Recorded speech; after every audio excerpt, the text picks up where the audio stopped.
예, 금요일 만나는 한상혁의 나비효과 시간입니다. 세상에 많은 일들이 벌어지고 있는데요. 오늘은 또 어떤 쪽을 주목하면서 종목을 접근해 볼까? 오늘 나비효과의 주제부터 소개해 드리겠습니다. 최인 앵커 소개해 주세요. 네, 2020년 대세주로 소부장이 거론되고 있습니다. 일본의 수출 규제를 계기로 소재, 부품, 장비, 이른바 소부장 육성에 우리 정부는 이 총력전을 기울이고 있는데요.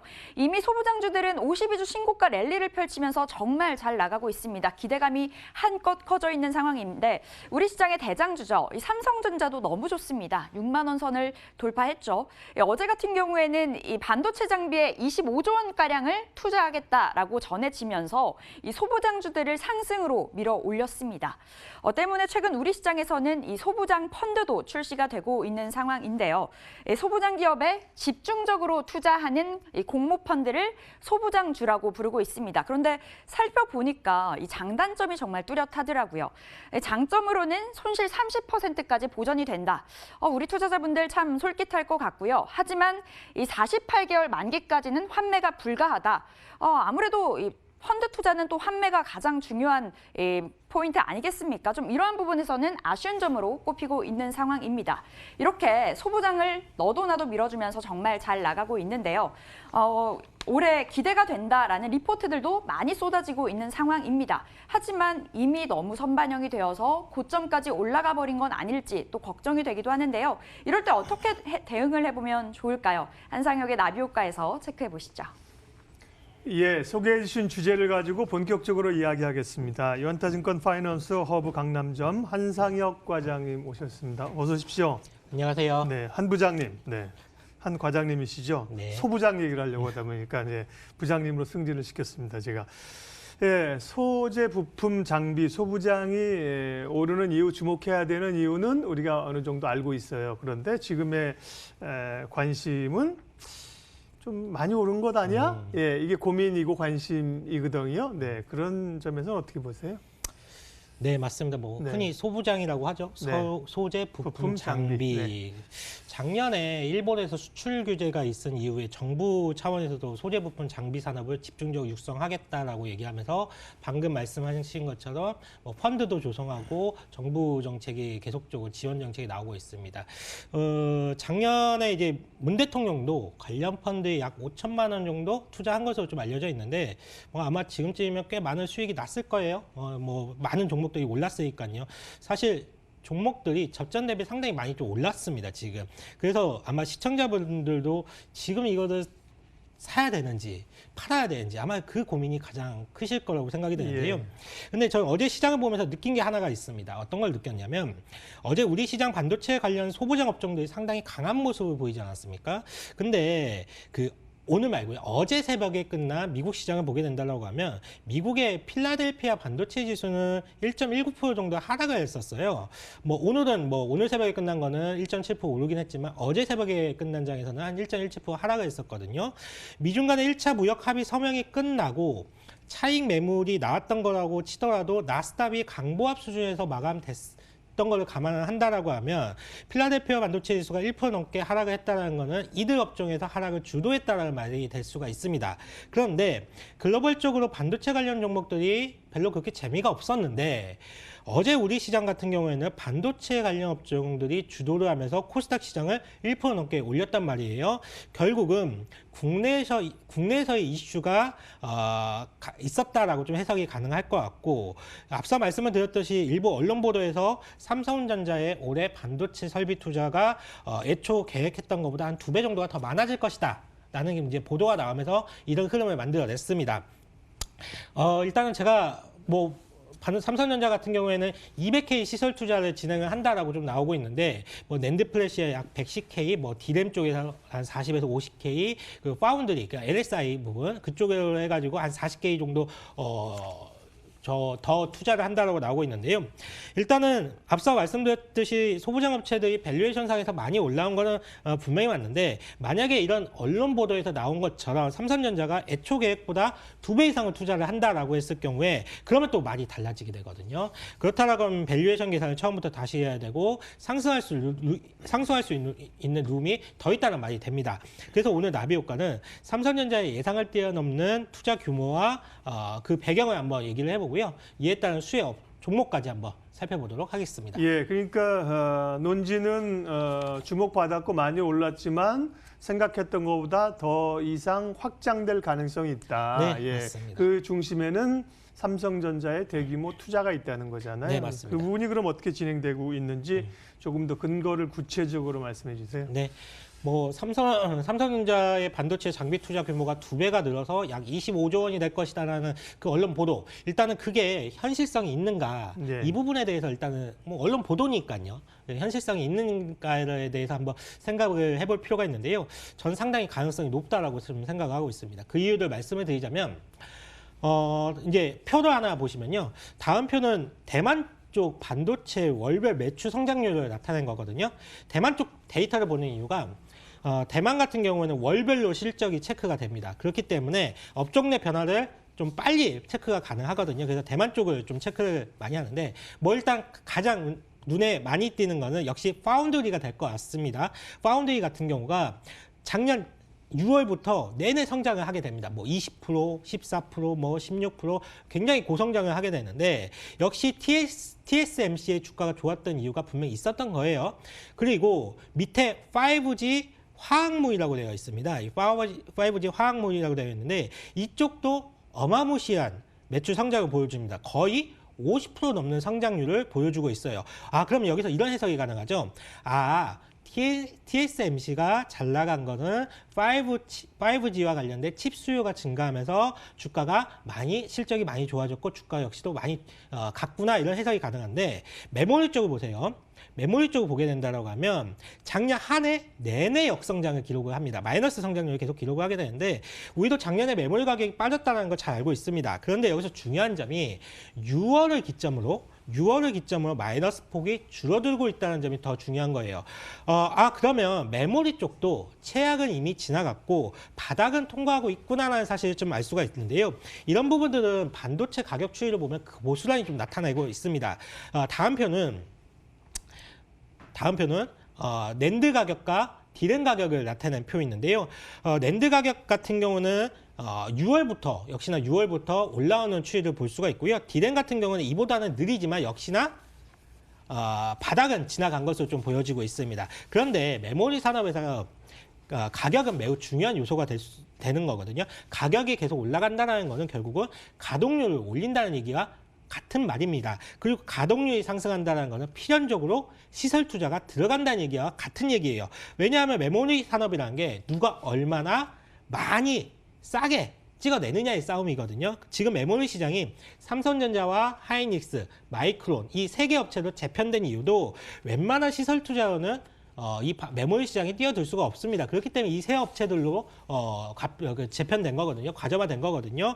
그리고 제가 어제 CES를 직접 다녀온 분을 좀 운 좋게 만나뵐 수가 있었는데 그분이 하는 말이 가장 CES에서 인상 깊었던 부분이 바로 인공지능 분야였다라고 합니다. 그렇죠. 예. 일단은 이제 인공지능에서 적용되는 분야가 구체화되고 굉장히 다양화되면서 이게 일상 속으로 이게 파고드는 속도가 굉장히 빨라질 거라는 거예요. 그러면서 이제는 인공지능이 감정 표현까지 완벽하게 표현을 하면서 누가 사람이고 누가 인공지능인지 이게 구분할 수 없을 정도로 상당히 완벽해지고 있다는 부분이 상당히 놀랍다라고 해요. 이 말은 인공지능의 확장성이 이제부터는 복용적으로 진행이 된다는 얘기인데 이 인공지능이 뭡니까? 바로 거기에 GPU가 더 들어가는 거고 NPU가 더 들어가는 거고 이런 부분들이 칩 수요가 굉장히 폭발적으로 증가할 수밖에 없다는 부분이에요. 그리고 CES에서 가장 또 활발하게 발표가 진행이 됐던 부분이 바로 이런 인공지능을 설계하고 개발하는 업체들이 상당히 발표를 많이 하고 본인들의 그 기술력을 많이 뽐냈다라고 합니다. 그 말은 결국은 이들 업체들이 칩을 설계를 해서 생산을 누구한테 맡기겠습니까? 또 TSMC나 삼성전자한테 맡길 수밖에 없다라는 게 결론이 됩니다. 그렇기 때문에 삼성전자 입장에서는 지금 선제적으로 투자를 하지 않으면 미래에 뒤처질 수 있다라는 생각을 하고 있는 겁니다. 아마도 우리가 생각하는 것보다 더 빠른 변화에 대응하고자 삼성전자 역시 발빠른 행보를 좀 보이고 있다라고 좀 생각을 하고 있습니다. 네. 소재 부품 장비 소부장 얘기를 하고 있는데요. 그러니까 정부는 일본의 지난번 수출 규제 이런 거를 이제 이기기 위해서 적극적으로 투자하고 산업을 육성하겠다는 거고 기업으로 보면 삼성전자는 이제 미래를 위해서 그렇죠? 그렇죠. TSMC를 넘어서 이제 가겠다는 겁니다. 핵심은요.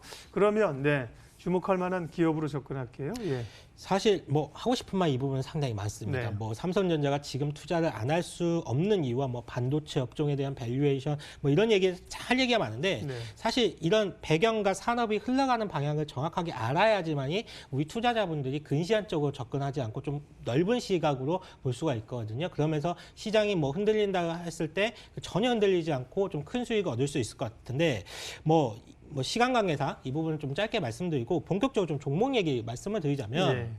일단은 뭐 가장 큰 수혜가 어디가 되겠습니까? 바로 삼성전자가 될 겁니다. 당연히 본인들이 크게 투자를 하고 그 수혜를 얻는다라고 하면 본인들이 삼성전자에서 가장 큰 수혜를 얻을 거예요. 제가 삼성전자의 영업이익만 좀 발라서 좀 가지고 와봤거든요. 시장의 참여자들이 가장 크게 고민하는 부분이 바로 이건데요. 보시면 2018년도에 보시면 이때죠. 반도체 업황의 슈퍼사이클이 돌아오면서 60조 원 가까운 영업이익을 좀 기록을 했습니다. 그리고 작년에 미중 무역 분쟁으로 반도체 업황이 둔화가 되면서 실적이 반토막이 났어요. 그리고 올해 전망은 약 37조 원 정도 벌릴 것으로 좀 예상을 하고 있는데 2018년도에 60조의 그 이익을 올해는 거두어들이지는 못할 것으로 생각을 하지만 이미 주가는 사상 최고치까지 올라와 있다는 겁니다. 바로 이 부분이 상당히 고민이 될 건데 필라델피아 반도체 지수가 현재 PER 약 23배, 24배를 받고 있습니다. 대부분의 업체들이 비메모리 업체들로 필라델피아 반도체 지수는 구성이 되고 있는데 이거는 대만의 TSMC도 마찬가지예요. 지금 20배 정도를 받고 있고 PBR는 5.7배를 갖고 있습니다. 이만큼 비메모리 쪽은 더 높은 고밸류를 좀 받고 있다는 말인데요. 물론 삼성전자는 반도체 사업뿐만 외에도 휴대폰 사업 분야도 있고 여타 다른 사업 부가 있기 때문에 직접적인 비교가 어렵다는 건 저도 잘 알고 있습니다. 그래서 또 다른 그림을 가지고 나왔는데요. 삼성전자의 12개월 포워드 PBR 밴드입니다. 삼성전자가 역사적으로 가장 많은 밸류를 받았을 때가 PBR 1.7배를 받았어요. 지금 BPS가 4만 원이거든요. 그렇다라고 하면 1.7배를 곱하면 얼마입니까? 6만 한 8천 원 정도가 되겠네요. 그리고 삼성전자의 비메모리 사업 부문이 글로벌 비메모리 업체들의 밸류를 조금이라도 쫓아가서 2배를 받는다라고 하면 주가가 얼마가 되겠습니까? 8만 원이 되겠네요. 뭐 4만 원 BPS 곱하기 2배에서 8만 원이 바로 되겠네요. 즉 삼성전자의 과거 이익단을 기준으로 생각을 한다라고 하면 조금 부담스러울 수 있지만 비메모리 산업이 4차 산업의 중심이라는 점과 EPS가 아니라 BPS입니다. 근데 네. 이제 주로 이제 저런 회사들은 이익을 보지 누가 사실은 자산 가치를 보는 건 아니잖아요. 지금 네. 이익단어도 마찬가지예요. 이익단어 예. 설명해도 똑같은 말이 되는데 아까 쓰다가 말씀을 드렸지만 예. 필라델피아 반도체 지수가 PER이 23배, 24배를 받고 있어요. 예. 그리고 TSMC 같은 경우에도 21배 이렇게 받고 있거든요. 삼성전자 지금 12배, 11배 받고 있습니다. 그렇다고 하면 비메모리 분야에서 고성장을 하고 있는 그 기업들이 고밸류를 받고 있다는 것은 삼성전자가 본격적으로 비메모리 사업을 작년부터 뛰어들지 않았습니까? 그쪽에서의 밸류를 조금이라도 땡겨올 수 있다고 해도 삼성전자의 밸류에서는 크게 상승할 수 있는 여지가 많이 생긴다는 거죠. 네, 알겠습니다. 사실은 오늘 소부장 얘기, 종목 얘기인데요. 그러니까 소재 부품 장비니까 그렇게 보면 삼성전자는 사실 안 들어가요. 이제 중소 밑단의 이제 작은 종목들인데 사실 삼성전자는 칩, 소자를 만드는 업체인데 워낙 이제 비중이 크고 핵심이 거기니까 삼성전자부터 말씀하셨고요. 그 밖에 이제 아랫단으로 소부장으로 주목할 만한 종목들 조금 빠르게 가야 될 것 같아요. 예. 반도체 공장이라는 게 사실 굉장히 복잡하고 다양한 장비들이 쓰이기 때문에 여러 업체들이 있습니다. 제가 예. 핵심 종목만 말씀을 드리자면 메모리 쪽에서는 전공정과 후공정이 나뉘어지는데 전공정 업체들만 보면 되고요. 네. 비메모리 업체들은 전공정이 아니라 후공정 업체들만 봅니다. 우리가 웨이퍼라고 하죠. 그 피자판 같이 동그란 판. 네. 웨이퍼를 가지고 반도체를 만드는데 웨이퍼를 낸드들 같은 경우는 웨이퍼를 층수를 쌓습니다. 적층 구조 방식이라고 하는데 층수에 따라서 더 많이 층수를 쌓을수록 반도체 가격이 하락하고 그게 기술력이라 할 수 있는데 이때 필요한 게 하드 마스크라는 거거든요. 이 장비를 만드는 회사가 바로 테스입니다. 테스 같은 경우에는 낸드 공정의 핵심 장비를 만들고 있기 때문에 여의도에서 낸드 투자 얘기만 나오면 먼저 테스부터 매수 버튼이 들어가게 됩니다. 그리고 삼성전자의 낸드 투자의 가장 큰 수혜주라고 할 수 있고 일단은 그 이후에 웨이퍼를 화학적 기계적 방법으로 평탄화하는 그 공정이 있거든요. 이때 쓰이는 장비가 CMP 장비라는 건데 이 장비를 만드는 업체가 바로 또 KC텍이라는 업체가 있습니다. 이 업체도 주목하실 필요가 있고요. 그 이후에 포토레지스트를 이용해서 반도체 회로를 그리게 되는데 이 필요 없는 포토레지스트를 제거하는 공정이 있습니다. 이거를 포토레지스트 스트립이라고 하는데요. 이 장비를 만드는 회사가 바로 PSK입니다. 그렇기 때문에 이 세 업체를 전 공정에서 가장 핵심 수혜주다라고 말씀을 드릴 수가 있겠고 이 세 업체 중에 저는 개인적으로 PSK를 탑픽으로 꼽고 있습니다. 왜냐하면 네. PSK는 메모리뿐만 아니라 비메모리 쪽도 같이 사업을 영위하고 있거든요. 그렇기 때문에 PSK를 상당히 좋게 선호를 하고 있고요. 소재 쪽을 보면 소재 쪽을 본다면 동진 세미캠이라는 포토레지스트를 만드는 회사가 있고요. 그리고 SRC 링을 만드는 TCK라는 회사가 있습니다. SRC 링 같은 경우에는 낸드 투자가 들어갈 때 이 소모성 재료로 상당히 많이 쓰이는 자료이기 때문에 TCK 같은 경우에도 상당히 영업이익률이 30% 이상 나오는 회사입니다. 주목할 만한 회사라고 말씀을 드릴 수가 있겠습니다. 네. 그리고 테스나도 있는데 테스나는 지난번에 비메모리 워낙 관련해서 제가 말씀을 많이 말씀하셔도 드려서요. 많이 올랐고요. 예, 워낙 말씀 많이 드려서 그 부분은 생략하도록 하겠습니다. 알겠습니다. 오늘 한상혁의 나비효과에서는 소부장 관련된 열기, 기회는 아직 남아있다는 시각에서 접근해서 종목까지 알아봤습니다. 요한타증권 파이낸스허브 강남점 한상혁 과장 함께했고요. 인사드리면서 1부 마칩니다. 잠시 후 2부에 오늘장 대응 전략 구체적으로 이어가겠습니다. 고맙습니다.